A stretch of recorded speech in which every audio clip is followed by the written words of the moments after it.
Well, hello, folks, and welcome to another episode here of the Pirate Round. I be Captain Toki Bloodaxe here, and this here be Road Robin.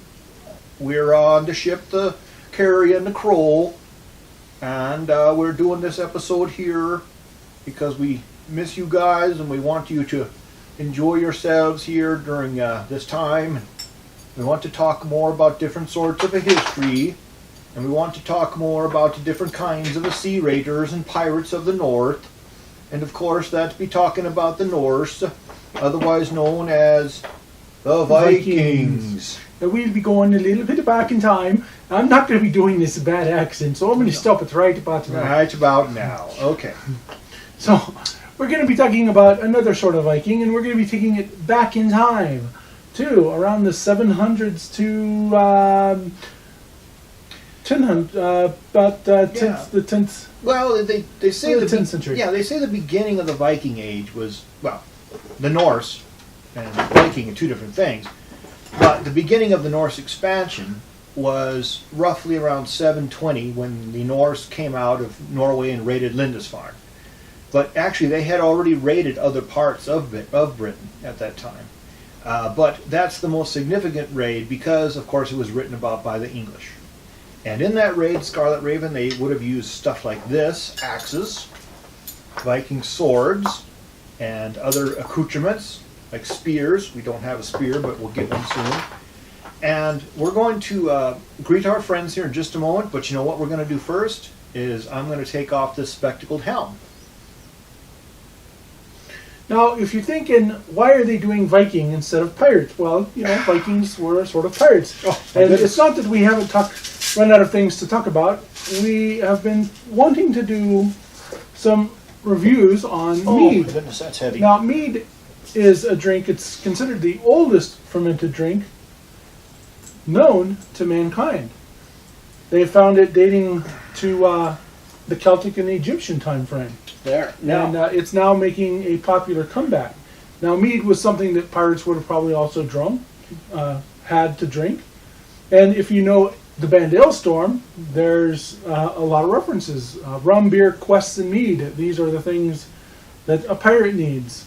Or then there's another one. I can't think of the name of it. It references mead. Well, they talk about mead quite often in their songs.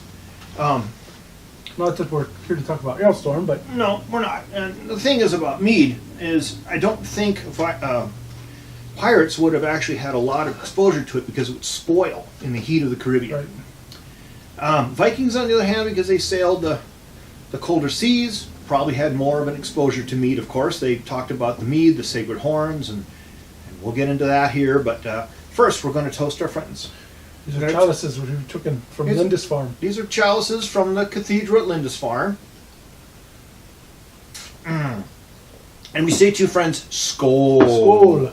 Now, dressed as the prosperous pirate Viking, ship captain that I am, explain a little bit about your outfit there, Rhoda Redden. So, we have a key. Now, every woman of the house would have had a key. True. This is... to show that she had control. Now, women in Viking Age actually had a lot of say. Women lost a lot of their say in the time of Christianity. They did, and which is a shame because the Norse had it right. You know, women could divorce their husbands and gain everything and hold power and property. And property. Now, there's a lot of people that will argue that women never fought, but there's been a lot of proof of late that shows that they actually have. They did. That they did. Yeah, I mean, they find the myth of the Shield Maiden is not a myth; it's a reality. Now, whether or not there were as many Shield Maidens fighting as portrayed on television is a question. However, you know, it was far from a myth; it was reality. It's just the extent that we're talking about here. So, then we have our beads. Our beads would have been a amber and other valuables. They can use these for trade if they needed to. True. Now, the more prosperous the woman was, the more beads she had hanging down. Exactly. And, you know, as it said there that Norse people carried their wealths on their body, or they buried them in a hoard somewhere. But otherwise, they carried them on their body because it talked about their status. If you could afford a sword, you were probably a chieftain. If you could afford beads and accoutrements, you were probably a lady. Earrings. A lady. Otherwise, a poor farmer might only have a spear or an axe, or even just maybe a hammer, some kind of weapon. Pitchfork. A pitchfork even, something of that sort. But they were all willing to go to war and to raid to gain wealth and to gain experience and to trade and to travel and explore. Now I also have something else here. It's the armband. Oh, look at that. The armband was a sign that you gave to your Neureal. Yeah. Well, it's a sign of fealty and also Right. wealth. People who wore armbands, of course, or that kind of jewelry, it meant that you had come in contact with someone who was wealthier than you, and they had bestowed a gift upon you and said, well, this is my gift to you, now you owe me fealty. Or, again, they carried their wealth on their bodies. There were no banks then, so where are you going to carry your wealth? If you can't bury it in a hole, you're going to carry it on yourself so you can always keep your eye on it. Now there's a thing called a hack silver. That's true. That was pieces of armbands or rings that they would literally hack a chunk off with an axe and spend little bits and pieces of it as they went. Silver, of course, being primarily the metal that they encountered. There was some gold, but it was mainly silver and silver coins. And quite a bit of those silver coins came from the Middle East, and they made their way up through the trade routes up into Europe. The other thing we have here is our hammer of Thor. Thor, Mjolnir, Giant Slayer, Right. Hammer of Thor. Of course, later on, you begin to understand that wearing this, showed that you were a person of the old religion and not the Christian faith. And strangely enough, later on, and in the time of when Norway became united under one king, wearing something like this was enough to get you hanged. Nowadays, people frown upon this. They think it's a sign of bad things. Wow. So, we thought we'd do an episode about mead. And mead would be the primary drink because it could be brewed at home. It was the primary drink of the Norse. They could make it themselves. And of course, now recently, mead has experienced quite a resurgence. Not only because of the interest in Norse mythology that people have, but also because it's in the craft alcohol movement that we have in craft beers, craft liquors, wine, craft wineries. Mead's sort of come along on the coattails of these craft alcohols, and we're ending up now seeing more and more meaderies throughout the country, and it's one of the fastest growing craft alcohols. It's also considered to be a healthier drink if you wanted to drink an alcohol. Because Well, it's a lot more pure in many sense. I find it to be quite healthy. It's got the sugar from honey in it. You don't have the sulfates in it, which Yeah. a lot of wines have. Yeah, and if the sulfates in it are naturally occurring, if there's any in there. And of course, it can also have bits of fruit or whatever in it to give it flavor. There are mead on itself is only 3 ingredients. It is water, honey, and yeast. That's it. And it needs to take at least a year to make. Anybody who takes less than that is actually ruining it. Yeah, you're pushing it. You're pushing it. And you can You push can it do it. by adding impurities to make it ferment faster. But as our master mead maker will tell you, it takes a year to make a good batch of mead. And sometimes even longer And for a really sometimes good even mead. longer. Now, you don't have, there are different varieties of mead. You have, like I said, the mead, which is by standard, water, honey, and yeast, and then you have melomel. Yeah, Melomel is has fruit in it, like a honey wine. and then you have a methylglyn, which is got spices, whether it be Spices. ginger or cinnamon True. or mace or something like that. True. And then you've got a sizer, which is usually it's carbonated. Yeah, a slightly carbonated mead. Now, what people's exposure to mead typically these days is carbonated mead. And one of the things that companies will do is carbonate their meads to sort of hide the flavor so that you make it taste sort of like soda pop or beer. It's for those sort of folks who like fizzy drinks, champagnes and things. And so they're more attracted to sizers. Now, really good sizers, of course, are so good that you barely even notice that they've got gas in them, Right. that they're fizzy. We've had some one time that was root beer flavored, and my goodness, it was so good. You didn't even know you were drinking mead. It was just fantastic. Toki was just slamming Oh, it down. I couldn't get enough of it. It was so good. Now, some people will also think that mead is beer, and that's not true. Yeah. It is so far from it that it's not even funny. If a lot of people who've had bad mead will associate it with beer, and Yes. it's not. It's not. So I want to talk a little bit too. We've got some drinking horns Oh, here. yes, this we is do. They are this is wonderful. one of a few that we have. These are by our friend Badger Creek, and Badger Creek made these, and I've got two. Both of mine have ravens on them, as you can see it. Turn around here. I've got Odin's Volknot. I've got the two ravens, Hunin and Moonin, Memory and Thought. Yep. If you know Norse mythology, Odin was afraid of losing Hunin and Moonin, Memory and Thought. Well, of course, as we all get older, Memory. yeah, as we all get older, things happen. You know, Right. you lose your thoughts and memories. So And Toki's here, if you notice, has a dragon. it's got a dragon. Very well done by our friends at Badger Creek. I highly recommend their horns. They are fantastic works of art. Very well done. They don't do just Viking. They'll do anything, but their Norse horns are some of the best. Yeah. So, Scar the Raven, or Rhoda Robin, Robin. we're going to try something, and this is from our friends at Hunters Moon. Hunters Moon Out of Meadery. Severance, Colorado. Now you can get their mead online. They are pretty exclusive where we live.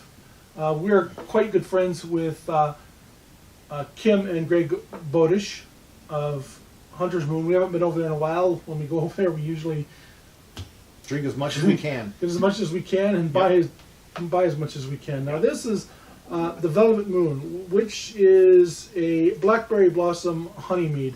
This is a gold medal winning. Now there is a mead competition called the Miser Cup, Miser Cup. and it's held here in Colorado every year. And Greg and Kim, last count I knew, they had 14 medals, I believe it was, of gold, silver, and bronze. So they're quite up there when it comes to Yes. making mead and winning. Very successful. Very successful, Yep. and they're good people. They are. So let's pour out a little bit of this. Mead, of course, has magical status sometimes in Norse mythology. Of course, we know about Odin and his three horns, that he drank the magical mead, and each one of his the mead represented knowledge. Now this is a melomel, and the reason it's melomel is because it has fruit added to it. True. Actually, this is a true mead, if I remember right. This is actually made from just the honey. Honey gathered from bees that pollinated blackberry bushes. So this Yeah. is actually a true mead. This Yeah, is that's actually ac- not yeah. a melomel. Yeah, that's. So it would say here. Let's see. It's made with blackberry blossom honey, thanks to Pro-Am winning Wes aged. This is aged 3 years. My, that's So it took them 3 years to make this mead. Okay, so Velvet Moon, other than standard wine, made with blackberry blossom honey. Excellent. All right, folks. Let me read a couple other little things here before we toast. Renaissance, noun, renewal of life, vigor, interest, rebirth, revival. Welcome to the Renaissance of mead. Honey mead is said to be the oldest known fermented beverage in recent years. It has begun to regain its place in history. We are a small family-owned Colorado meadery, and we use honey from our own bees. The honey wines we create are great for any event, whether big or small, casual or black tie. Now, kind of a little thing about Hunter's Moon is when Toki and I had our vows of companionship, that Greg and Kim actually produced the mead for us. They did. Which is what we used to drink and celebrate and, They brought and us toast. quite a bit, and 4 gallons. everyone loved it. My family loved it. Everyone, and we gave quite a bit of it away. Actually, it was so good, and everyone liked it. So, well, without further ado, folks, here comes some mead. Skål. Skål.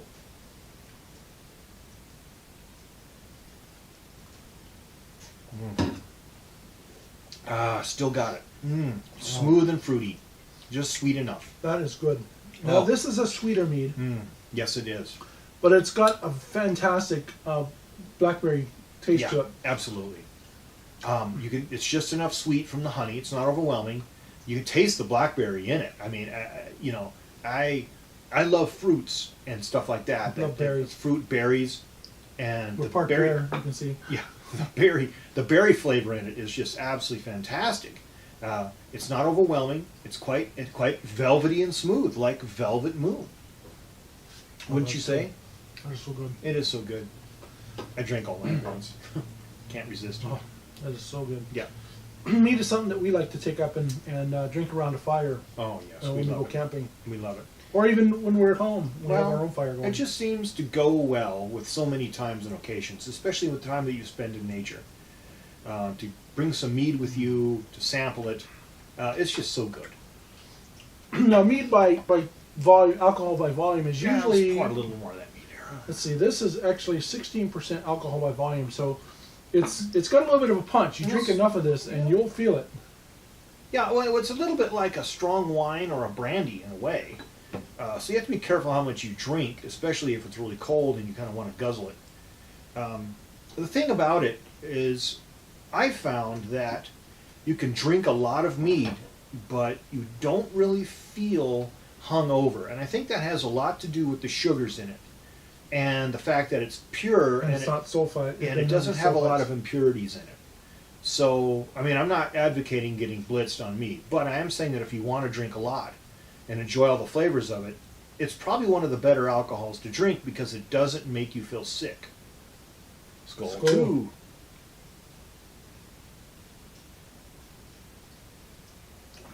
So here's an interesting thing.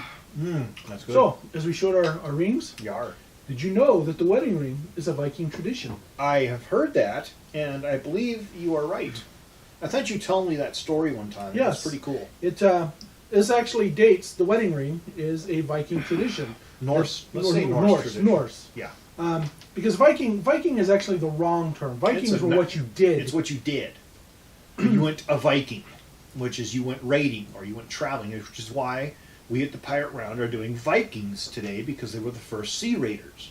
They would raid from land and sea, and they were masters of. They were the wolves of the sea, and they are masters of ship-to-ship combat. You know, burning waters. They had their ship-to-ship combats in Norway and throughout the North Sea, and yet they would also raid from the sea, just as pirates often did, as they would raid ports, and they would raid Spanish villages. They would raid from the sea to the land. Yeah, exactly. So, excellent mead. What do you think, Scarlet Rain? Hunters Moon Meadery is what we set our standard by when it comes to mead drinking. True. We had other meads. We had a friend at a Renaissance festival give us some mead from another meadery in Colorado.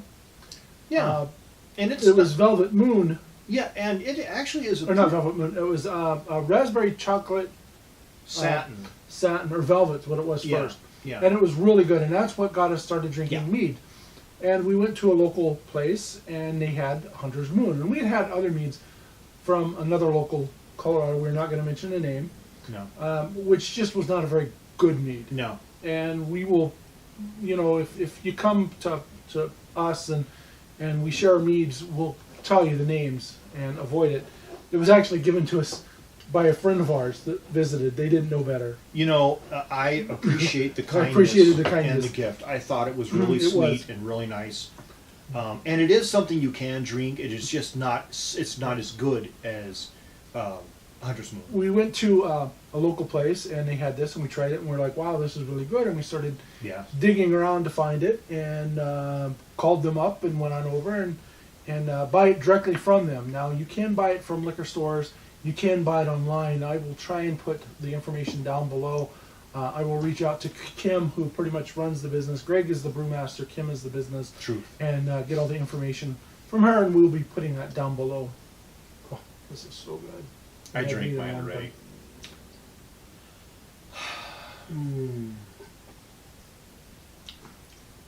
Wow. Yeah, very good.